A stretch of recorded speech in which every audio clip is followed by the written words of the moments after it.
Well, Pastor Derek and I like to trade off who's going to preach during graduation Sunday. Last year it was his turn. This year it is mine.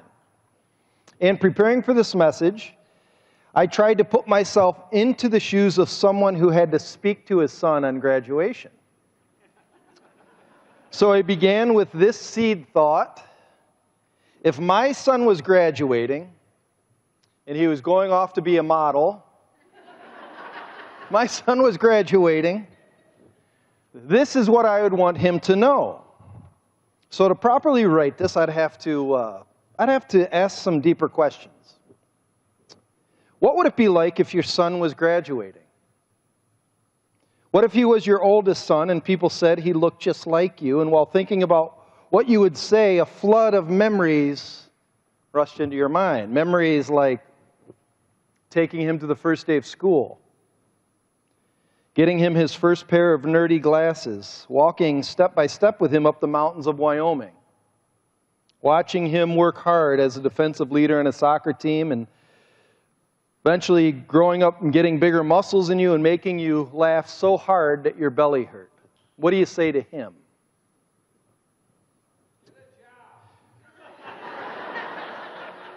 He's not listening. He's not listening.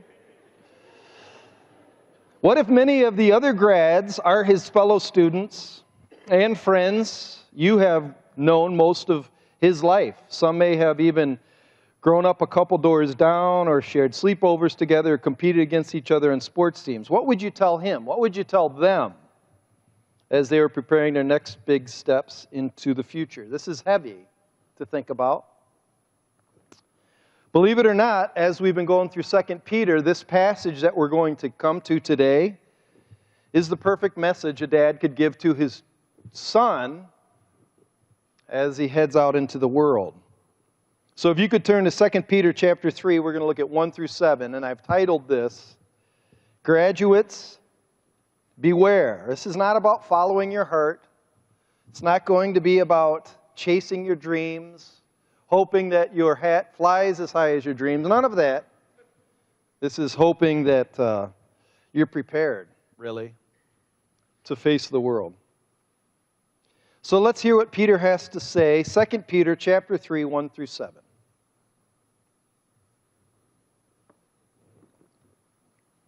Peter writes, "This is now the second letter that I am writing to you, beloved. In both of them, I am stirring up your sincere mind by way of reminder, that you should remember the predictions of the holy prophets and the commandment of the Lord and Savior through your apostles. Knowing this, first of all, that scoffers will come in the last days with scoffing, following their own sinful desires.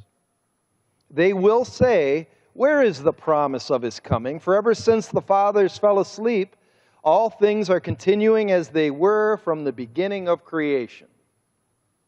For they deliberately overlook this fact, that the heavens existed long ago, and the earth was formed out of water and through water by the word of God, and that by means of these the world that then existed was deluged with water and perished. But by the same word, the heavens and the earth that now exist are stored up for fire, being kept until the day of judgment and destruction of the ungodly." And I've entitled this, Graduates, Beware. Peter is beginning with two aims. If you notice in verse 1, he wants to stir up those he loves. He says, "This is my second letter I'm writing to you, beloved." I'm writing to you, beloved. Beloved means the one I love, the one whose heart, my heart, cares for.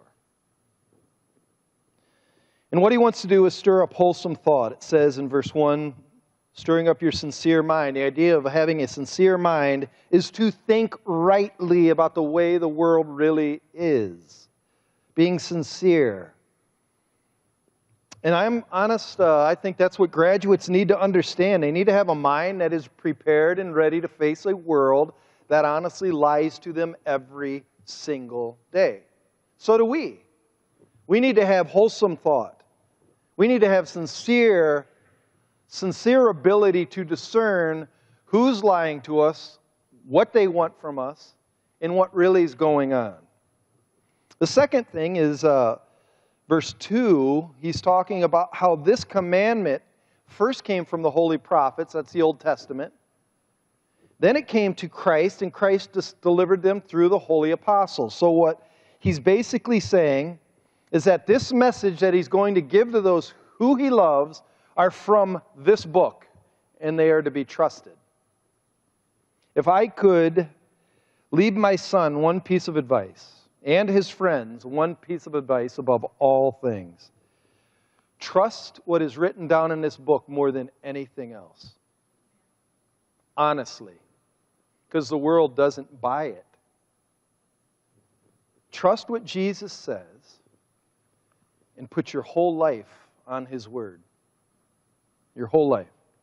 Psalm 12:6 says, "The words of the Lord are pure words. They're like silver, refined in a furnace, on the ground, purified 7 times." Every time you purify silver, it makes it stronger, heavier, fuller. And this is purified 7 times. That means these words are heavy. They're heavy. And so what Peter's going to say is the holy prophets spoke about it, the Lord talked about it, and now the apostles are warning you, be ready. Be ready for what? What is this warning about? Verse 3. Knowing this, first of all, that scoffers will come in the last days with scoffing. In other words, I'll put it in more relevant language. Graduates,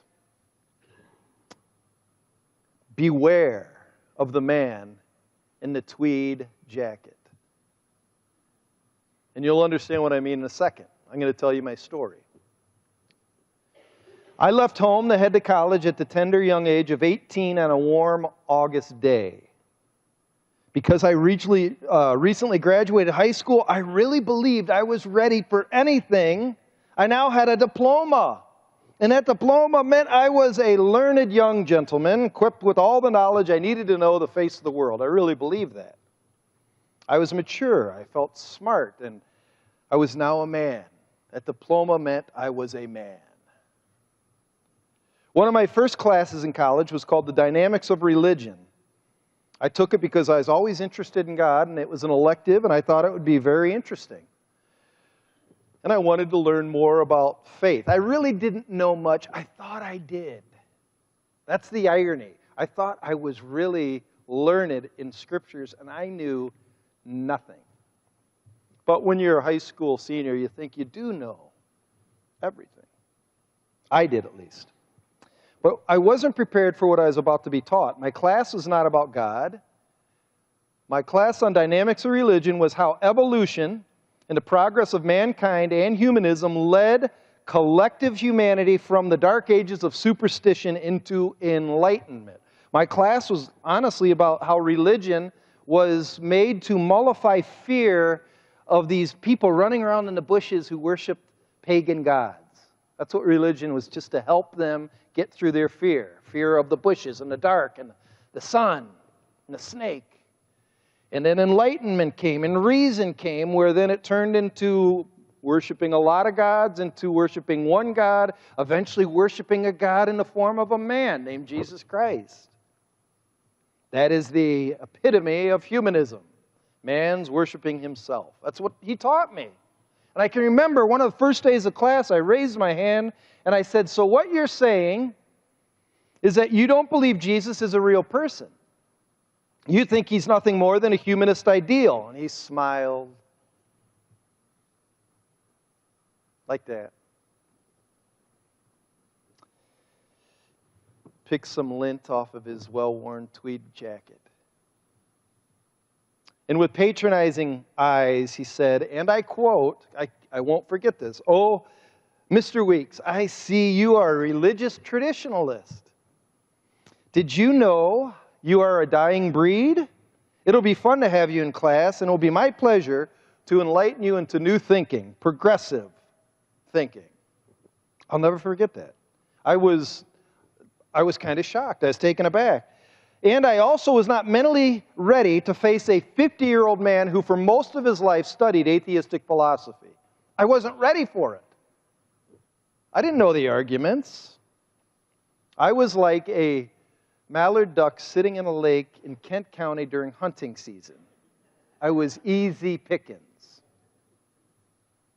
Through the course, he kept referring to the traditional faith as superstitious, something only grandma believes, and it's just an outdated myth that all true thinkers have abandoned. He kept saying it. And this is what he would often say. Isn't it about time you left the folly of your parents' faith and began thinking for yourself? It was subtle. The other students in the class never raised their hand or disagreed. It was an 8 o'clock in the morning class, so that's probably why they were mostly sleeping. But they never argued. No one dissented from one word he said as he bashed God. And eventually I, the traditionalist, all alone, stopped fighting. I was lost. I was lost. Peter says, first of all, scoffers will come. They will. So in other words, don't be surprised. The world is full of scoffers, and it always will be. I think Christians genuinely get shocked. They get shocked when people don't believe the gospel. Or you tell them that Jesus exists, oh, come on. And Christians can't believe it. Sometimes we go into our shell and say, the world's against me. God says, no, scoffers are going to come. Not only that, but naturally we are antagonistic to God. We are born as enemies to God, so it shouldn't surprise us that people don't believe. God says here, even in the last days, the idea is that scoffing will increase. That's what it means, that knowing this, first of all, the scoffers will come in the last days with scoffing. As the day approaches, scoffing will increase. And the thing about scoffers is that they persuade. They're always trying to persuade you to believe what they have to say. What's funny is Christians these days are told not to argue, not to try to persuade. Really, the best Christian is the one who just lives it and shows his faith without talking. However, scoffers keep talking. Not only do they keep talking, they keep mocking. So, graduates, beware. Beware. What I'm going to do is I'm going to give you 5 examples of what I have found to be the general trend of the different scoffers in the world. And I'm just going to detail them for you so you can identify them when they come across. You won't be shocked. Like, wow. The first one is, graduates, beware of the proud cynic. The proud cynic, these people enjoy and relish in being bold about their unbelief. They like not believing and they joke about it. And they love to mock you about your faith. They think it's hilarious. And they'll abuse you. And they'll get everybody else to laugh with them. You'll see it a lot on talk shows. You know, they have nighttime talk shows, and the talk show will kind of mock Christianity, and the whole crowd will be they'll be cynics as well, but they make it seem like everybody agrees that Christians are stupid. You believe that? They're proud of it. A number of people will come to mind if you say, what are some celebrity cynics? Well, Bill Maher, Billy Joel is, Seth MacFarlane, Ricky Gervais, the original creator of The Office from Britain, and I have pictured here Woody Allen. The reason I have Woody Allen pictured, he doesn't make that many movies anymore, but he did in the 60s and 70s. But to the Hollywood elite, this guy is just, he's kind of like one of their patriarchs of the Hollywood establishment. And here's what he said, and this is why I picked him. Listen to what he says, and he kind of talks kind of like that. Kind of talks like that, but he's cool. He's really cool. And he said, more than at any other time in history, mankind faces a crossroads. One path leads to despair and utter hopelessness, the other to total extinction. Let us pray we have the wisdom to choose correctly. Isn't he so funny and cool? That's supposed to be so cool. You could either die and be totally extinct, or you could have complete hopelessness. Oh, you're funny, Woody. See, that's the thing about cynicism. It makes you laugh at things that are utterly terrifying, as if it's no big deal. God says this is foolish. Psalm 14:1, the fool has said in his heart, there is no God. Beware, graduate, of the moral agnostic. These people believe that you can still reject God and be good. These people will say, you don't need to believe in God to be good. In fact, they even hint, they are now hinting that it is the Christian that has made the world miserable. Like the religious fanatic is the one that's ramped up all the wars. Even though they kind of ignore this guy in Russia who is an atheist called Stalin and this evolutionary theorist in Germany called Hitler. They killed kind of a lot of people, but I won't mention them because, you know, Christians, they had the Crusades, and the Muslims are cutting off people's heads. It's the religious fanatics that are the dangerous ones. And so what they say is, really the true humanist is the one that is not the hypocrite. There's this lady, Greta Christina. She is famous for writing a paper called, and listen to her paper, Comforting Thoughts About Death That Have Nothing to Do with God. It's a great paper. So when you die, there is no God, but I wrote this to comfort you about that. That you're facing a void, and you go into 6 feet of dirt, and you become worm food. It's a really good paper, is what she writes. Many people have said this paper is helpful in facing death without hope. And they said she is so kind and compassionate. That's what oozed out of the paper.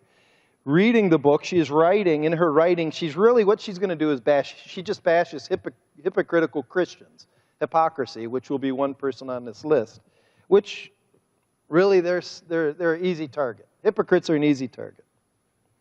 What she wants to prove is how the true humanists, at least they're genuine, so they're better. Ironically, what's interesting about the moral agnostics' arguments is they're actually indirectly praising God because they're using His criteria of honesty and goodness to criticize false Christians. So they are actually lifting up God's ideals to fight against God. It's bizarre. Romans 2:14 puts it like this. Did you know that the law of God is written on a non-Christian's heart? It is. The problem, however, is that by whatever standard they judge, they will be judged by God of that standard. So for instance, let's say I don't believe in God. But boy, I hate it when people lie to me.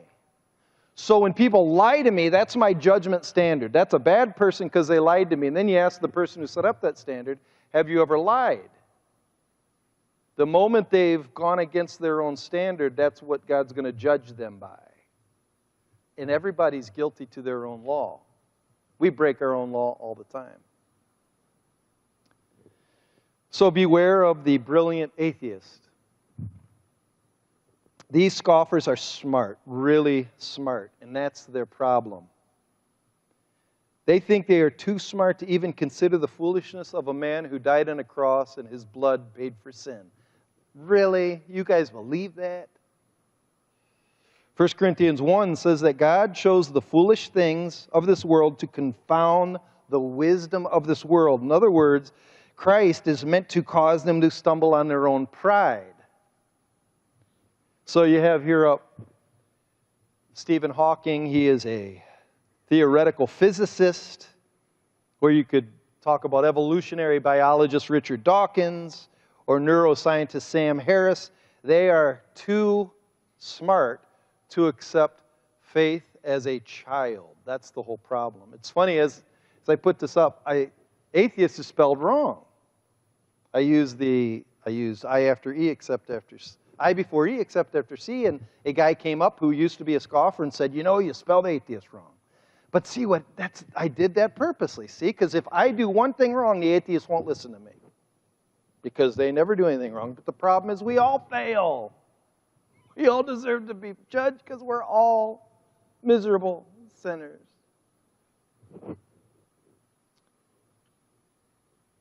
Here's one brilliant, this guy's a brilliant writer. His name's Philip Roth. He's sold over 30 best-selling books. It's hard to read his books because he's really smart. But he's so smart that here's what he quipped. He said, when the whole world doesn't believe in God, it will then be a great place. And that's inspiring. When the whole world doesn't believe in God, it will then be a great place. The problem is, His dream has already come true. What he's imagined already exists. The Bible calls it hell. Beware of the tolerant believer. These people are scoffers in disguise. They actually would not like it if you called them a scoffer, but they are.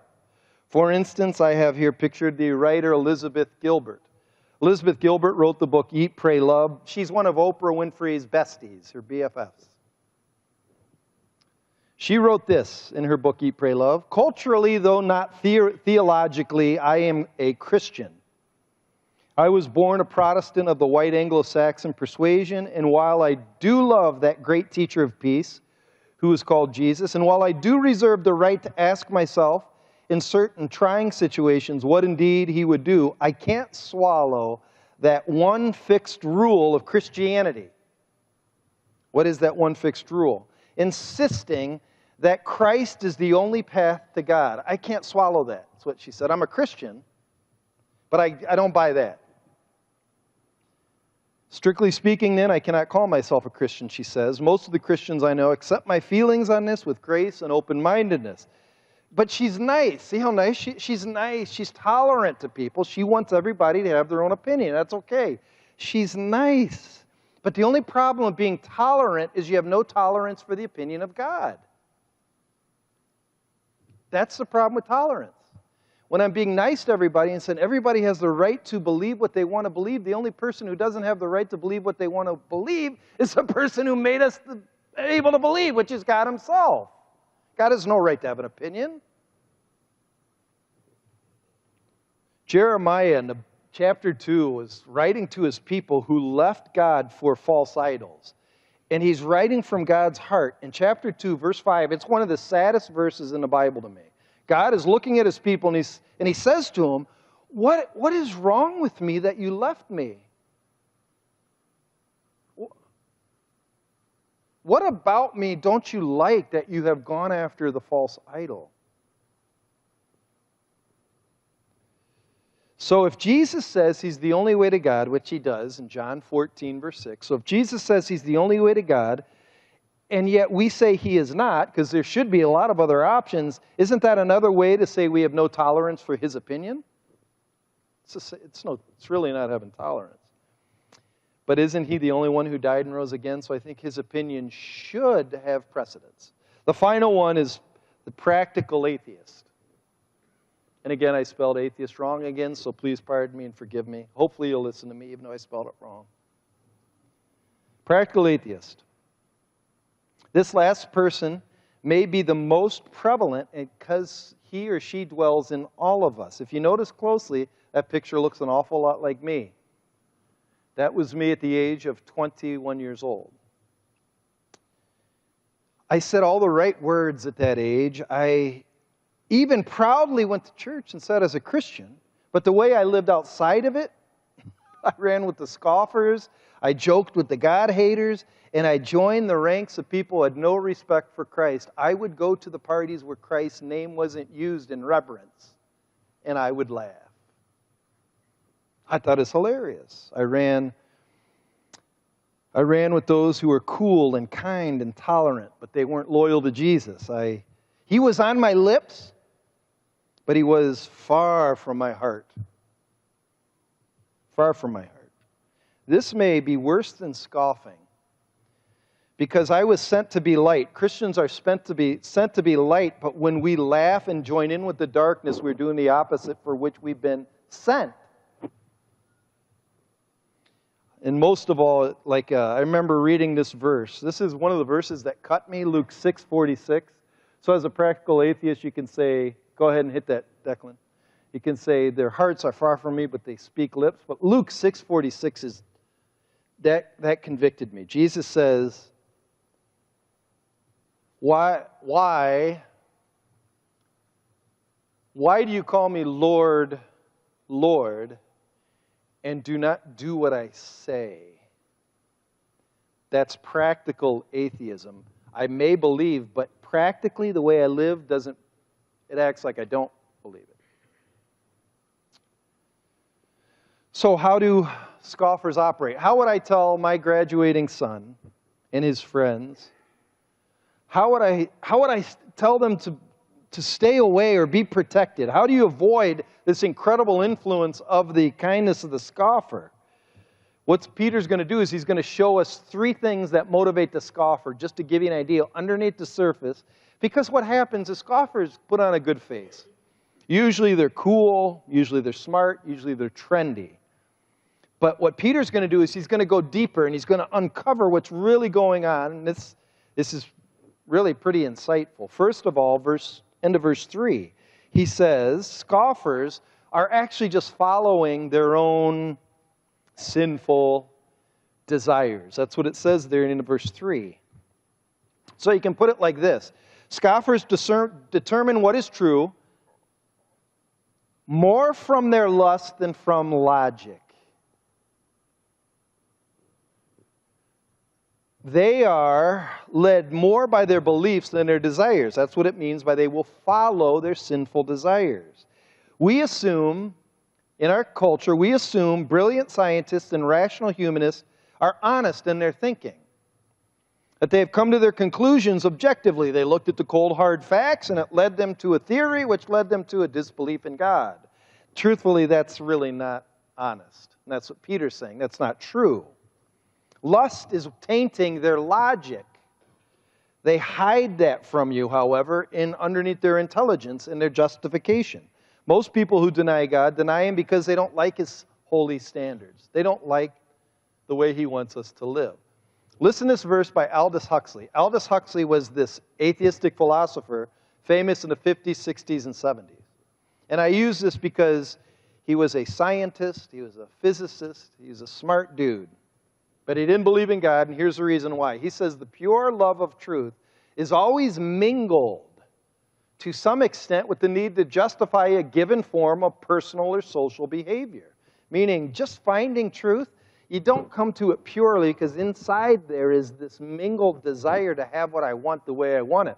That's why he says, we often prove that there is no valid reason why we personally should not do as we want. So even in our argument, we're actually arguing why, get off my back, I'm going to sin if I want to. That's the point. One commentator was looking at the way this Greek was structured in verse 3, and he even said there seemed to be this idea that the scoffer himself will self-identify with their lusts. That's weird. What does that mean? That means some people will like to be known by the sinful behavior they like to do. They'll take the identity of the sin that they enjoy. People wouldn't do that, would they? Would people actually say that they're pro-choice? You know, they don't mind babies that are aborted. Would they really say they're other sexual things that they like to do? Like things I really don't want to know what they do in the bedroom, but that's kind of how they like to be identified. Do you think people ever do that? I don't know. Have you ever seen some of people's tattoos? It's really weird. To me, a tattoo is permanent ink that identifies me. Have you ever seen some of the permanent markings people get on their skin? Because that's the epitome of self-identification. Like some people put booze and death skulls and naked women all over their body and grafting it on their skin saying, that's me. It's kind of weird. Remember that Greta Christina lady that wrote that wonderful treatise on how to comfort people when they die without God?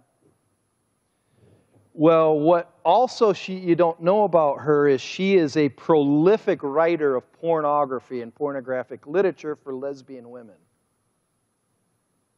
In truth, she's really gross. But she's better than Christians.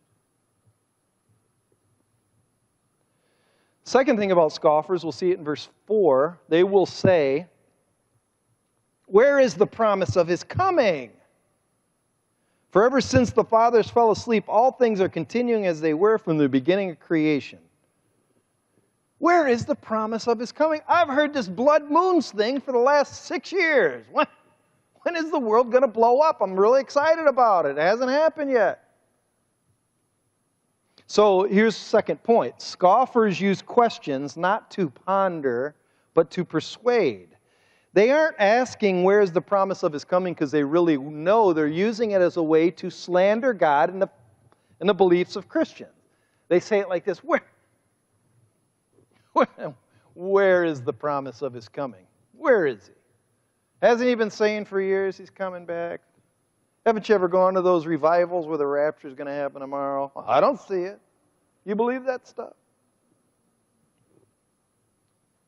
So what he's basically saying, Peter is saying, scoffers use questions not to learn about things, but to deride the character of God. You remember the Garden of Eden when the serpent came in and he said to Adam and Eve, did God really say if you ate that fruit you'd die? Did He really say? Satan knows He said it. Yeah, He said it. Adam knows He said it. But Satan wasn't doing that. What he's doing, he's coming after Adam and saying, do you really trust him? I don't think he's good. I was talking to the men at camp saying, here's one tree in the garden, one tree, and he said, don't eat that. But he gives, it says before that, but you can have every other tree, every other fruit tree is yours, but not this one tree. Will you do that for me? Will you worship me? And Satan comes along and says, oh, He won't give you that tree, huh? Oh, He's not generous at all. Jackie, it's like your thing. He's not generous at all.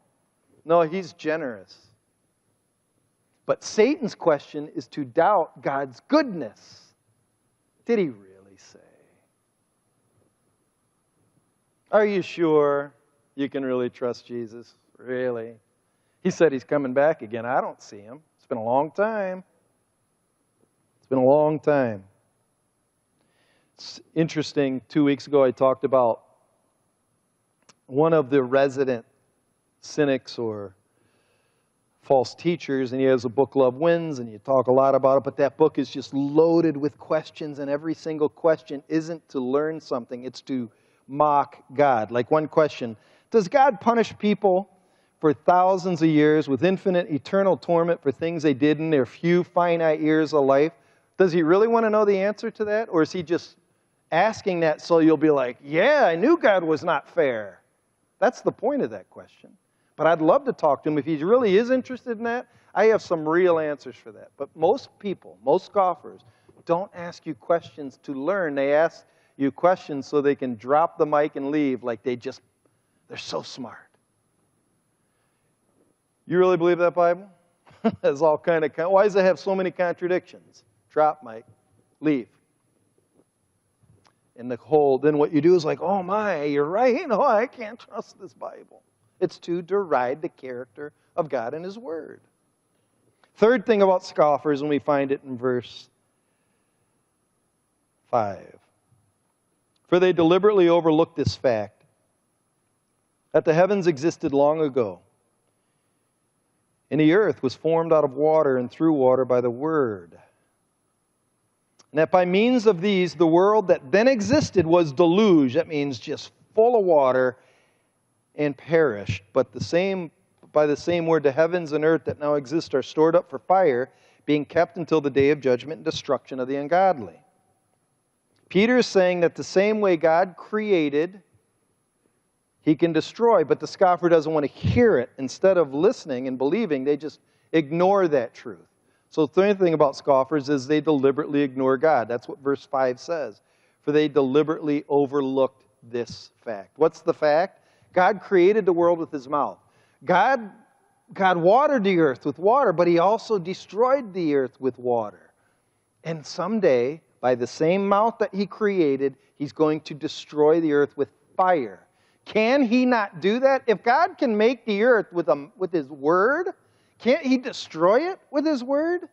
But the skeptic doesn't like that. So what they do is they say, life is just this pattern that will keep going on. And we've learned to manage life. We have air conditioning. We have progressed in cars. We're someday going to figure out the pattern of climate. We're going to figure it all out. And then we're going to create our own Eden. Look at medicine. How it can keep people alive. Life is just going to keep going on. But really, the truth of the matter is, they are ignoring the truth that God someday is going to judge this world. It's this past week I went to Barnes & Noble's bookstore out by the Lakes Mall down by Muskegon. And in Barnes & Noble's they're selling old-fashioned stereo system where they, you put a record player on there. And as they're selling that, above that they have a counter where they're selling the actual old albums, what they looked like when they sold it. And I'm telling you, I started looking at them and I got like this flashback to when I was 10, 11, and 12. I saw the first one that got me was Fleetwood Mac Rumors. If you've ever seen that, it's a black and white photo cover, and my sister had it. And I would stare at it when I was a kid. And then they had on their James Taylor White album. And then they had up there, they had Abbey Road, the Beatles. I remember, when they're all walking across the street like that, In my mind, I remember seeing it. My sister had that album too. Then I saw Michael Jackson's Thriller, in that red coat, and he's, does that. And I'm telling you, I went back to a time in my life. I can remember I had nothing to do some Saturdays when the rain would come down. I'd just stare at that album and look at it and listen to it with my sister, thinking, man, life never changes. I'll be like this forever. It was a weird feeling. Some of my summers seemed so long as a kid. So long. But then I realized this year I'm turning 52, and last Friday, it's 3 days ago, I just performed a funeral for a man that was 53.